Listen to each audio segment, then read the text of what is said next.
तो welcome back to my YouTube channel learning student. तो आज हम लेकर के आए हैं जो क्लास 10th के बच्चे हैं उनके लिए जैव प्रक्रम चैप्टर है। ठीक है, साइंस से जो है कि जैव प्रक्रम चैप्टर है, बायो का फर्स्ट चैप्टर। और इसमें हम जो है कि इसमें पोषण और उसके बाद जो है कि पाचन ग्रंथियाँ ये हमने ख़त्म कर लिया है। अब इसके बाद हमारा तीसरा जो टॉपिक है इसमें वो है श्वसन क्रिया। ठीक है, तो पोषण और पाचन ग्रंथियों के बाद तीसरा श्वसन क्रिया आज हम देखेंगे। ठीक, तो चलिए देखते हैं श्वसन क्रिया यानी रेस्पिरेटरी सिस्टम। देखिए, परिचय समझ लेते हैं। श्वसन जीवित कोशिकाओं में होने वाली उन सभी एंजाइमों अभिक्रियाओं को कहते हैं। ठीक है, किसको श्वसन कहते हैं?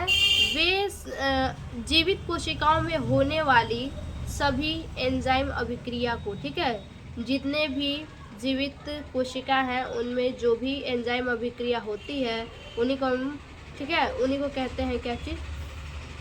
एंजाइम अभिक्रिया को ही क्या कहते हैं? श्वसन कहते हैं। ठीक, अब देखिए, जिनमें ऑक्सीजन की उपस्थिति या अनुपस्थिति में कार्बनिक पदार्थ का ऑक्सीकरण होता है और ऊर्जा मुक्त होता है। यानी कहने का मतलब क्या है? जिनमें ऑक्सीजन की उपस्थिति या अनुपस्थिति, इनमें क्या होता है? कार्बन उपस्थित हो या फिर अनुपस्थित हो, ठीक है, उपस्थित हो या फिर अनुपस्थित हो, कार्बनिक पदार्थ का ऑक्सीकरण होता ही है। कार्बन रहेगा फिर भी ऑक्सीकरण होगा और कार्बन नहीं रहेगा फिर भी कार्बनिक पदार्थ का ऑक्सीकरण होगा और ऊर्जा मुक्त होती है। ठीक है, आगे अब देखते हैं श्वसन के प्रकार कितने होते हैं। देखिए, श्वसन के प्रकार, ऑक्सीजन की आवश्यकता के अनुसार श्वसन दो प्रकार के होते हैं। देखिए, ऑक्सीजन की आवश्यकता जिस प्रकार से हमें होती है तो वो जो है कि दो प्रकार के होते हैं। ठीक है, श्वसन कितने प्रकार के होते हैं? दो प्रकार के। पहला है वायवीय श्वसन। ठीक है, पहला कौन सा है? पहला जो श्वसन है वो है वायवीय श्वसन, वायवीय या ऑक्सी श्वसन यानी एरोबिक रेस्पिरेशन। देखिए, यह आणविक ऑक्सीजन की उपस्थिति में होता है। ठीक है, वायवीय श्वसन कहाँ होता है? जो आणविक ऑक्सीजन जहाँ होता है उसी आणविक ऑक्सीजन की उपस्थिति में ही वायवीय श्वसन होता है। ऑक्सीजन भोजन, ऑक्सीजन भोजन मतलब ग्लूकोज अणु, ऑक्सीजन भोजन में जो ग्लूकोज अणु होते हैं, ठीक है, उनको बोला है।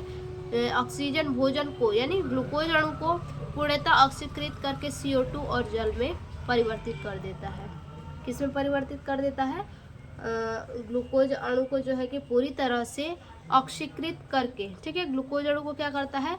ऑक्सीकृत करता है। ठीक है, यानी अवशोषित करता है और अवशोषित करके CO2 में और जल में परिवर्तित कर देता है भोजन को। ठीक है, इसमें अधिक मात्रा में ऊर्जा मुक्त होती है।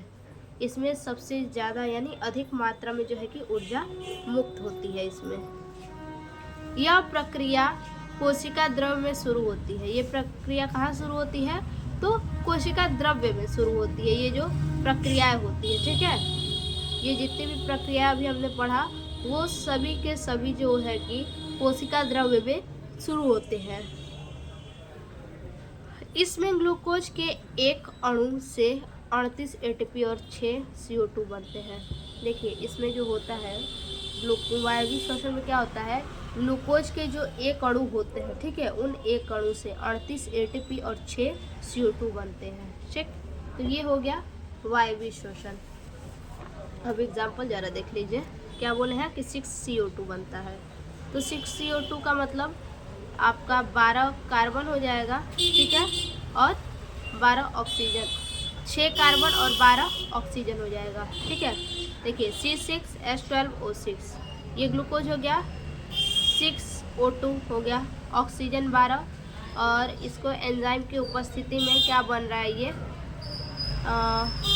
6CO2, ठीक है, प्लस 6H2O, यहाँ से तोड़ेंगे यहाँ से तो ऐसे ही बनेगा, प्लस 38 ATP। ठीक है, देखिए जैसे 6CO2 तो 6 ये हो गया और O2 ये हो गया, यानी 12 तो ऑक्सीजन हो गया, 6 कार्बन चाहिए तो 6 कार्बन यहाँ से हो गया। ठीक, उसके बाद 6H2O यानी 12 हाइड्रोजन और ऑक्सीजन 6 ऑक्सीजन हो गया और 12 हाइड्रोजन ये हो गया।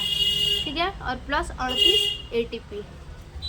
ठीक, यानी ग्लूकोज का ग्लूकोज ऑक्सीजन ये हो गया। ठीक, ये हो गया ग्लूकोज और ये ऑक्सीजन। उसके बाद नोट में है एटीपी का फुल फॉर्म क्या होता है, ये भी पूछा जा सकता है आपसे एग्जाम में, ये मोस्ट इम्पॉर्टेंट है। एटीपी का फुल फॉर्म जो है कि एडिनोसिन ट्राई फॉस्फेट होता है, तो इसको जो है कि आप लोग याद रखिएगा। ठीक है, एटीपी का full form adenosine try phosphate.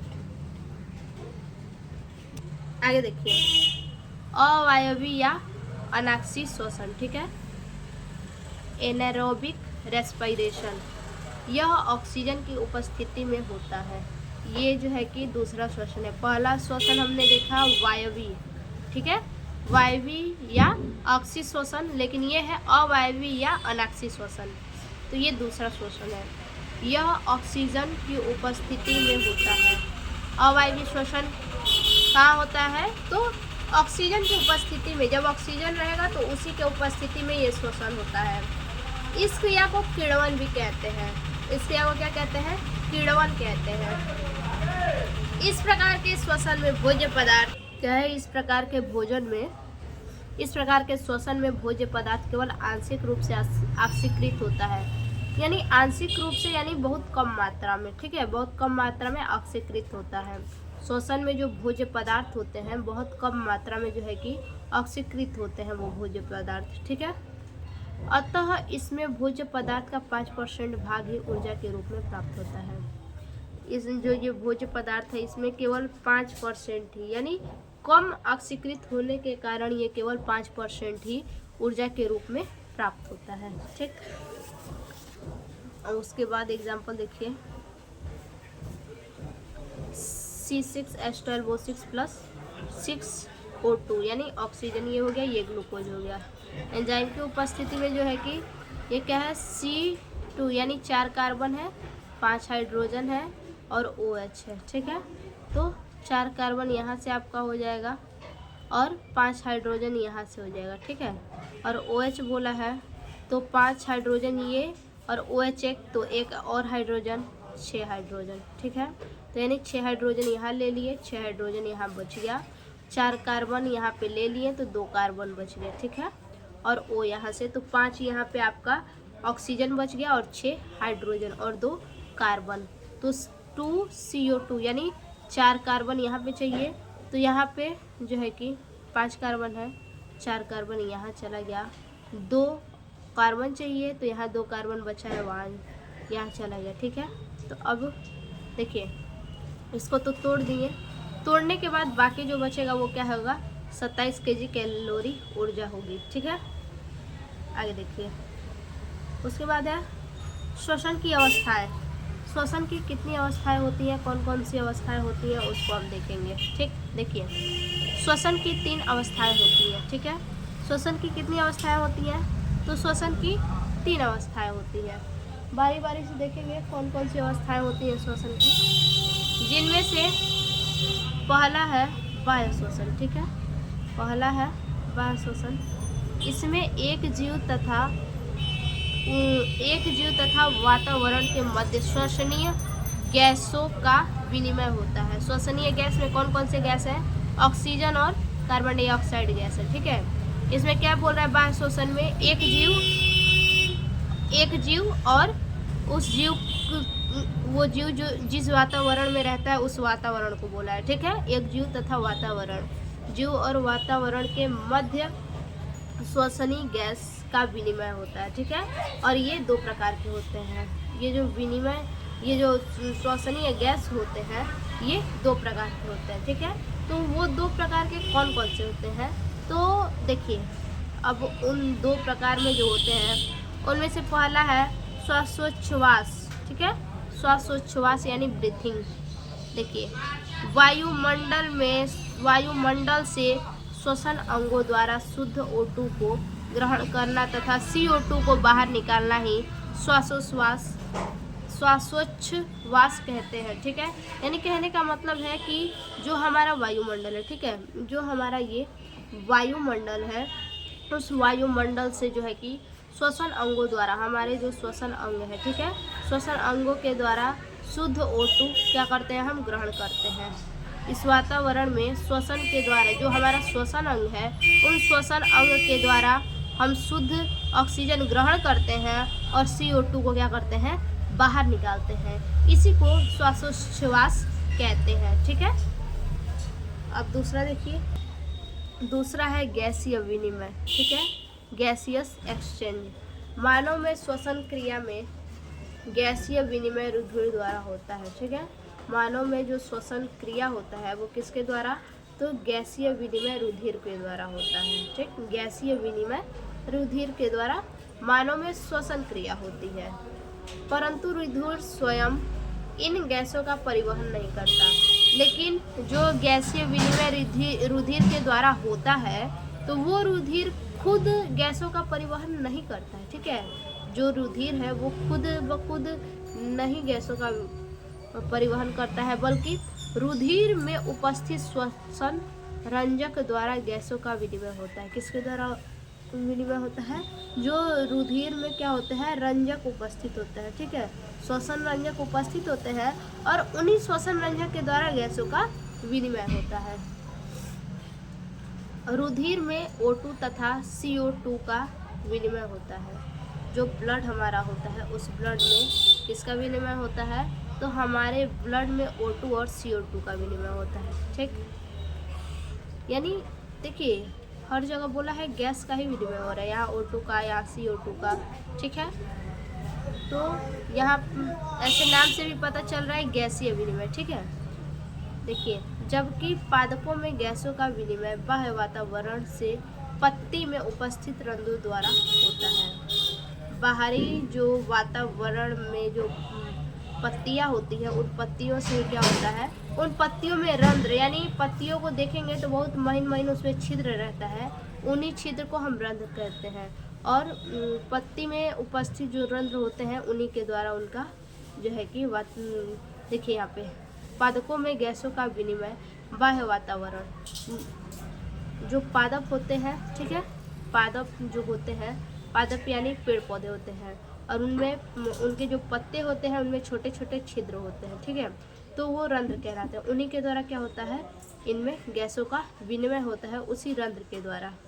ठीक, उसके बाद बी नंबर, दूसरा नंबर हमारा है, एक तो हो गया बाह्य श्वसन, उसके बाद आंतरिक या उत्तक श्वसन, ये हमारा दूसरा है। ठीक है, आंतरिक या उत्तक श्वसन। देखिए इनमें उत्तक या बाह्य कोशिकीय वातावरण के मध्य श्वसनीय गैसों का आदान प्रदान होता है। ठीक है, इनमें क्या होता है, उत्तक या बाह्य कोशिकीय वातावरण के मध्य में इनमें उत्तक और जो बाहरी कोशिकीय वातावरण होते हैं, बाहरी कोशिकीय जो वातावरण होते हैं, इन दोनों के मध्य में जो है कि श्वसनीय गैसों का आदान प्रदान होता है। ठीक है, उत्तक और बाहरी कोशिकीय जो वातावरण होते हैं इन दोनों के मध्य में श्वसनीय गैसों का आदान प्रदान होता है। ठीक, वही क्या है, आंतरिक या उत्तक श्वसन है। उसके बाद तीसरा नंबर हमारा जो है वो है कोशिकीय श्वसन। ठीक है, क्या है, कोशिकीय श्वसन है। देखिए यह एक एंजाइम नियंत्रित चरणबद्ध रासायनिक क्रिया है।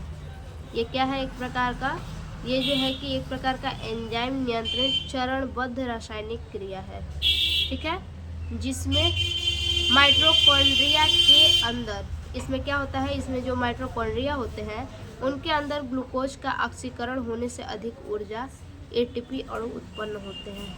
ठीक है, माइटोकॉन्ड्रिया के अंदर क्या होता है, ग्लूकोज होता है। ठीक, और उन ग्लूकोज का ऑक्सीकरण होने से ज़्यादा क्या होता है, ऊर्जा युक्त ATP अणु उत्पन्न होते हैं। ठीक है, ATP अणु उत्पन्न होते हैं जो क्या होते हैं, जिनमें बहुत ज़्यादा ऊर्जा होती है, जिनमें ऊर्जा उच्च ऊर्जा बंधों में संचित होता है। ठीक है, जिनमें क्या होता है, जो उच्च ऊर्जा होता है वो ऊर्जा बंधों में संचित होता है।